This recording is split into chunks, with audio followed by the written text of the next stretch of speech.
আসসালামু আলাইকুম। নতুন নির্বাচিত সরকার শপথ নিয়েছে বিএনপি চেয়ারম্যান তারেক রহমানের নেতৃত্বে। দীর্ঘ চড়াই উতরাইয়ের পর এই সরকার, আপনারা যদি বলেন যে এই সরকার গঠন কেমন হয়েছে, মানে সরকারের মন্ত্রী পরিষদ স্ট্রাকচার আপাত দৃষ্টিতে এখন পর্যন্ত যেগুলো আছে, আমাকে যদি জানতে চান যে এই সরকারকে এট এ গ্ল্যান্স আপনার কেমন লাগছে, আমি বলবো যে এখনো মন্তব্য করার সময় আসেনি। এখনো মন্তব্য করার সময় আসেনি, কারণ হচ্ছে বহু আমরা আকাশের রং দেখেছি, রং দেখে আমরা মেঘ চিনতে পারিনি। আমরা সিঁদুরে মেঘ, ঘর পোড়া গরু, আমাদের কোনো কিছুতেই এখন আর সেই আশ্বাস আশ্বস্ত হওয়াটা কাজে লাগে না। তবে এই সরকারকে আরো দেখার আছে, আরো দেখার বিষয় যে সরকারের অন্যান্য উইং গুলো তারা কিভাবে সাজানো। যেমন যদি বলেন যে আপনার দুর্নীতি দমন কমিশন, সেই দুর্নীতি দমন কমিশনে কাদেরকে দায়িত্ব দেওয়া হচ্ছে, সেটা কি ডক্টর ইউনূসের নেতৃত্বাধীন যেই সরকার তার ইচ্ছা মাফিক অপদার্থ এবং মানে কোন রকম কোন রেজাল্ট ছাড়া বাংলাদেশের মানুষকে ধোকা দেয় একটা দুর্নীতি দমন কমিশন। যদি বলেন যে বাংলাদেশ ব্যাংকের গভর্নর কে হচ্ছেন, সরকার সেটা কি জনবান্ধব কারো হাতে দায়িত্ব দিচ্ছে কিনা ব্যাংকিং সেক্টরটাকে, সেই জিনিসগুলো দেখার দরকার আছে। আমি সাংবিধানিক বিষয়গুলোর দিকে গেলামই না, প্রধান নির্বাচন কমিশনার বা প্রধান বিচারপতি সেসব দিকে আমি যেতে চাই না। হ্যাঁ, আরেকটি দেখার বিষয় অবশ্যই আছে, রাষ্ট্রপতি মোহাম্মদ শাহাবুদ্দিন চপ্পু। এই রাষ্ট্রপতি মোহাম্মদ শাহাবুদ্দিন চপ্পুকে জোর করে ক্ষমতার থেকে সরিয়ে দেওয়ার জন্য একটা অসুর প্রজাতি, একটা সেই লোভী, সেই ডক্টর ইউনূস গঙের তার আশেপাশের এবং এই যে নতুন জেএনজি বলেন বা নতুন যারা বলেন এদের দিয়ে যেই মবের রাজত্ব কায়েম করা হয়েছিল বিএনপি গভর্নমেন্টের সময়, সেটাই কি ব্যক্তি শাহাবুদ্দিন চপ্পু ভূমিকা নাকি রাষ্ট্রপতি পদটি ভূমিকা, সেটাকে কিভাবে ডিল করবে বিএনপি। এবং এখানে যেসব কানাঘুষা শোনা যায়, যেসব আলোচনা বিভিন্ন দিক থেকে শোনা যায়, সেই আলোচনাগুলোকে আয়ত্তের মধ্যে নিয়ে, গুরুত্বের মধ্যে নিয়ে প্রথমেই তো অবশ্যই খটকা লাগবে এবং একটু সন্দিহান এবং একটু হোঁচট খাওয়ার জিনিস খলিলুর রহমান, যার একরকম অপসারণই চেয়েছে বিএনপি, যাকে বলেছে বিদেশি নাগরিক। বিএনপি সালাউদ্দিন আহমেদ নিজে বলেছেন যে একজন বিদেশি নাগরিককে এখানে এনে বসানো হয়েছে। সেই খলিলুর রহমানকে পররাষ্ট্র মন্ত্রণালয়ের মতন গুরুত্বপূর্ণ দায়িত্ব দেওয়া হয়েছে। এই খলিলুর রহমানের সঙ্গে সেই ডক্টর ইউনূস সরকারের সময় কি হয়ে যাওয়া পাকিস্তান তার্কির যে এখানে আমরা যেই অভয়ারণ্য দেখেছি, সেই অভয়ারণ্য কি আবার চলতে থাকবে কিনা, নাকি বিএনপির ঘরে এসে তিনি শুদ্ধ হয়েছেন, তিনি যেটা বলছেন যে জিয়াউর রহমানের পররাষ্ট্রনীতি আবার শুরু করবেন। আমলারা তো কামলা, তারা যখন যে সরকারের দায়িত্বে থাকে তার পারপাস সার্ভ করেন। খলিলুর রহমান কি সেই জায়গায় পৌঁছেছেন কিনা দেখেন। লন্ডন বৈঠকের সময় থেকে, লন্ডন বৈঠক যখন হলো তারেক রহমানের সাথে ডক্টর ইউনূসের, সেই সময় আমরা আলোচনায় বলেছি যে সেই বৈঠকের আগের দিনই খলিলুর রহমানের একটা খুব গুরুত্বপূর্ণ রোল ছিল, এবং সেই সময় থেকে আমাদের ইলেকশনটা হয়েছে সেই লন্ডন বৈঠকের প্রতিফলন হিসেবে।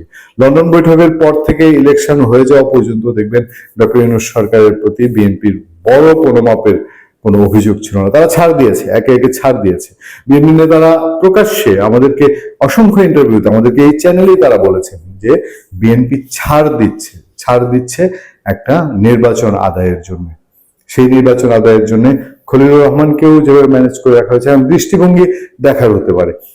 খলিলুর রহমান কি এই অ্যারেঞ্জমেন্ট করেছেন যে অ্যারেঞ্জমেন্টে বিএনপির তিনি অবিসম্ভাবী একজন ব্যবসায়ীদের মন্ত্রী হবেন, পররাষ্ট্রমন্ত্রী, নাকি বিএনপির ক্রেডিটটা সবচেয়ে বড় যে সেখানে খলিলুর রহমানকে তারা জায়গা দিল। এসব নানান হিসাব নিকাশ যখন আমাদের সামনে, তখন এবার মূল আলোচনার বিষয়বস্তুতে যেতে চাই। আমাদের মূল আলোচনা আজকে বিএনপি স্থায়ী কমিটির সদস্য গয়েশ্বর চন্দ্র রায়, মির্জা আব্বাস খানিক এবং বীর মুক্তিযোদ্ধা অ্যাডভোকেট ফজলুর রহমানকে নিয়ে।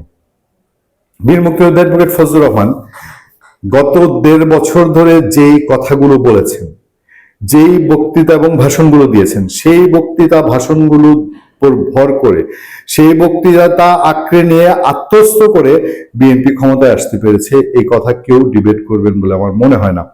বিএনপি যদি মুক্তিযুদ্ধের চেতনার, স্বাধীনতার পক্ষের ভোটগুলো না পেত, সেই মুক্তিযুদ্ধের চেতনার আওয়ামী লীগ ঘরানার, সেই মুক্তিযুদ্ধের চেতনার সনাতন ধর্মাবলম্বী এবং সংখ্যালঘু সম্প্রদায়ের ভোট না পেত, তাহলে বিএনপিকে কি পরিমাণ নাকানি চোবানি খেতে হতো সেটা অনেকের কাছে ইলেকশনের আগের দিন দিবালোকের মতো স্পষ্ট হয়ে গেছিল।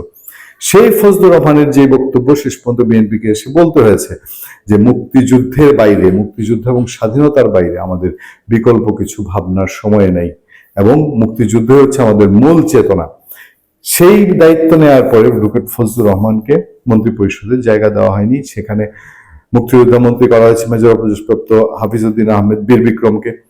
মেজর হাফিজউদ্দিন আহমেদ বীর বিক্রমকে গত 20 বছর আমার খুব কাছে থেকে দেখার সুযোগ হয়েছে। আমি বহু উদাহরণে আপনাদেরকে বলেছি। 111 গভর্নমেন্টের সময় তার যে ভূমিকা এবং 111 গভর্নমেন্ট পরবর্তী সময়ে বেগম খালেদা জিয়া তাকে যেভাবে মূল্যায়ন করেছেন, ভেতরে অনেক কিছুই পরিষ্কার ছিল, মানে অস্বচ্ছ ছিল না। ফলে মেজর অবসরপ্রাপ্ত মেজর হাফিজউদ্দিন আহমেদ এবার বেগম জিয়ার ছেলে তারেক রহমান, প্রধানমন্ত্রী তারেক রহমানের হাতে মূল্যায়িত হয়েছেন। তবে মুক্তিযুদ্ধকে যে তুলে রাখা, মাথার তাজ বানিয়ে রাখা, সেই মাথার তাজ বানিয়ে রাখার কাজটি করেছেন অ্যাডভোকেট ফজলুর রহমান। তাকে রাখা হয়নি। এখানে ভিন্ন কোনো হিসাব বা অভ্যন্তরীণ হিসাব কি থাকতে পারে সেটা আমরা নিশ্চয়ই ভবিষ্যতে আপনাদের সামনে তুলে ধরবো। অনেকে অনেক রকম ইকুয়েশন কথা বলেন যে অ্যাডভোকেট ফজলুর রহমান বা গয়েশ্বরচন্দ্র রায় তারা কি ভারত দিয়ে নিয়ন্ত্রিত, আমেরিকা দিয়ে নিয়ন্ত্রিত, নানান টাইপের ইকুয়েশন করার চেষ্টা করেন। বাট আমার মনে হয় পূর্ণাঙ্গভাবে বিএনপি তার সরকারকে না সাজানো পর্যন্ত এখনই চট করে কোনো সিদ্ধান্তে যাওয়া মুশকিল। যাই হোক, এই নতুন সরকার, নতুন গভর্নমেন্ট এবং এই নতুন গভর্নমেন্টের এক কথায় যদি বলতে পারেন, আমি সাধুবাদ জানাই, অভিনন্দন জানাই। আজকে এবং গত কয়েকদিন ধরে অনেকে অনেক রকম প্রশ্ন করতেন, এই হলে কি ওই হবে, এই হলে সেই হবে, আওয়ামী লীগ কি করবে, আওয়ামী লীগের কি হুট করে চলে আসা, জামাত কি শান্তি দিবে। এবং বাংলাদেশের মানুষ বহু চড়াই উতরাই পার হয়ে এখন একটি নির্বাচিত সরকার পেয়েছে। ফলে এখনই এই সরকারকে কেউ কোথা থেকে ডিস্টার্ব করলে বা এই সরকারকে যদি বাধাগ্রস্ত করে শুরু থেকে, তাহলে সে বাংলাদেশের দেশপ্রেমিক নাগরিক না। এই সরকারকে সময় দেওয়া উচিত। তারেক রহমান তার অ্যাটিটিউড, তার ডেলিভারি, তার ল্যাঙ্গুয়েজ, তার চিন্তা ভাবনা পরিবর্তন এনেছেন। সেই পরিবর্তন কতটুকু বাস্তবসম্মত হয়, আবারও বলছি, পূর্ণাঙ্গ সরকার রান করার পর ইভেন পুলিশ প্রধান কে হবেন, র্যাব প্রধান কে হবেন, বিভিন্ন বিভাগীয় জায়গায় কি ধরনের মানসিকতার লোককে নিয়োগ দেওয়া হবে, চাটুকার প্রবৃত্তির এসপিডিসি কে প্রাধান্য দেওয়া হবে নাকি সত্যিকার পেশাদারদের অগ্রাধিকার দেওয়া হবে, এইসব বিষয় সবকিছুই আমাদের একটা গুরুত্বপূর্ণ সিদ্ধান্তে নিতে ভূমিকা রাখবে। আমরা এটুকুও জানি, প্রধানমন্ত্রী তারেক রহমান তিনি ইতিমধ্যে তার মন্ত্রী পরিষদকে বলে দিয়েছেন যে তিনি 6 মাস সময় দিচ্ছেন, এবং এই 6 মাসের মধ্যে তিনি মূল্যায়ন করবেন এবং নিজেও কোনো ধরনের, এই দেশে বহু কিছু ঘটে গেছে, নিজেও কোনো ধরনের বিচ্যুতির মধ্যে যেতে চান না, তার মন্ত্রীরাও যেন না যায়।